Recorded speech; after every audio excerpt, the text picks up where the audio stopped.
Olá pessoal, sou Paulo Rabelo, estou de volta ao canal JB no YouTube. Eu vejo que ingressamos na quaresma e quaresma é tempo de algum sofrimento. Vamos falar religiosamente num grande sofrimento que é a dívida dos estados.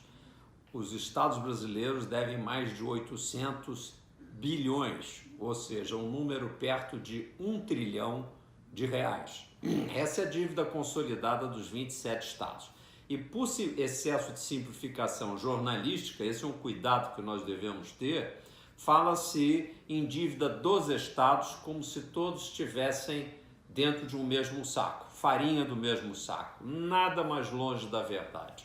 E quero começar a separar o joio do trigo. Em primeiro lugar, para dizer que desses mais de 800 bilhões devidos, cerca de 300 bilhões, ou cerca pouco mais de 1/3, 35%, são devidos por apenas um único estado, que tem uma importância econômica quase equivalente, que é o estado de São Paulo. O estado de São Paulo hoje tem uma bela infraestrutura, creio que empregou bem esse endividamento, mas se endividou muito e está num limite.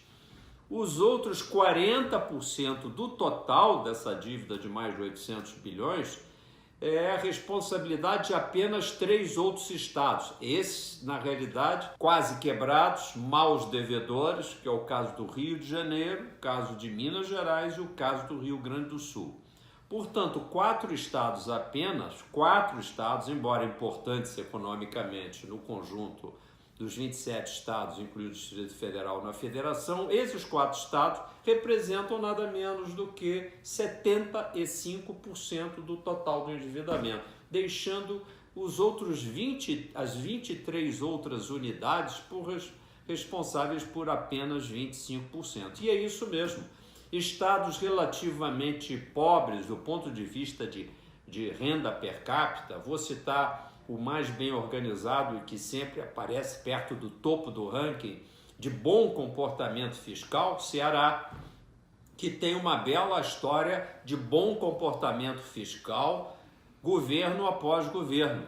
Outros estados do Nordeste poderiam também ser citados como estados que controlam relativamente bem e têm preocupação constante com as suas contas públicas. Um deles, por exemplo, a Bahia, outro, Pernambuco. Não são estados que estão livres de alguns problemas e livres de apertos, não é isso. Mas estados que ainda têm uma condição de endividamento adicional, caso não estivessem embolados, como eu disse, gatos no mesmo saco, sendo tratados pela mídia, pelo governo federal e até mesmo pelo senso comum equivocado das pessoas, como estados brasileiros todos mal administrados, mal governados por maus administradores. Repito, isto é uma inverdade. E um recente estudo feito pela nossa consultoria, a RC Consultores, aponta exatamente isso, com algumas surpresas interessantes. Vejam, por exemplo, o estado do Paraná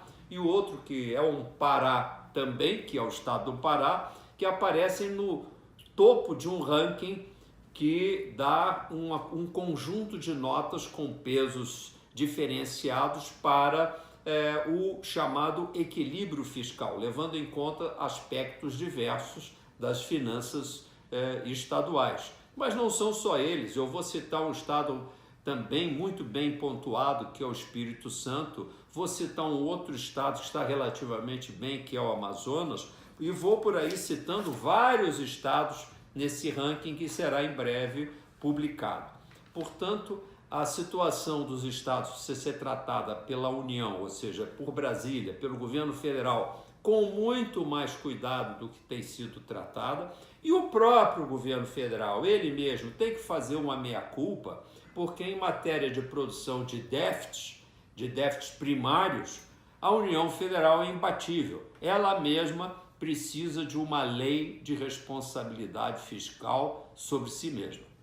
Até a próxima vez e ao próximo encontro.